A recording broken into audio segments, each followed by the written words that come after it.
In this lecture, we are going to talk about simplifying exponents. We are going to be using all the properties of the exponents that you guys have previously watched in other videos. So I'm going to take a look at this first one. I notice that I have 20 divided by 5. Well, 20 divided by 5 is going to be 4. Next thing I notice is I have x to the 7th divided by x to the 10th. Remember, when it's division, you're going to subtract. So 7 minus 10 is negative 3. And then this y to the 4th, nothing happens to it.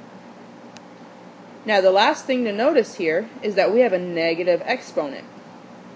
So what do you do with a negative exponent?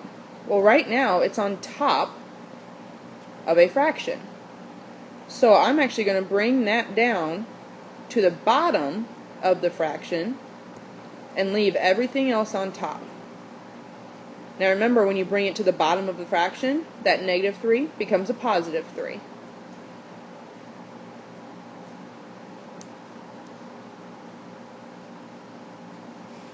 Let's take a look at the next example. Here we have stuff multiplying together. I notice that we can take 2 times 3 and get 6. Now the x's, remember when they're multiplied together we can add them. So x to the negative 2 times x to the negative 4 is going to be x to the negative 6. And finally the y's. We have y to the 4th and y to the 1st. So I'm going to have y to the 5th because I added them together. Now I notice here that you have a negative exponent.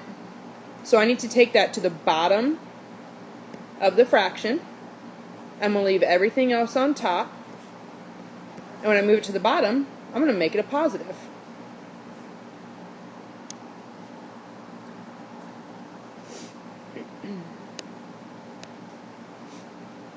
And for the third example, the first thing I notice is this exponent 4 on the outside. I need to distribute it in to everything I see on the inside. So I'm going to have 3 to the 4th. Now when I distribute it to the x, I need to multiply the 5 and the 4. So I'm going to have x to the 20th. Now same thing with the negative 6. I'm going to have y to the negative 24th. Now to do everything on the bottom. I'm going to have 12 to the 4th power. Now x to the 7th, I take that 7 times the 4 and get 28. And then I take the negative 2 times the 4 and get negative 8.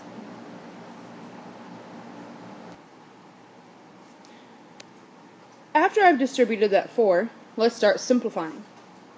I notice that I have 3 to the 4th. 3 to the 4th is going to become 81.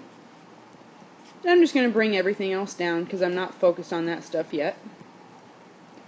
12 to the 4th is going to become 20,736. And then bring everything else down.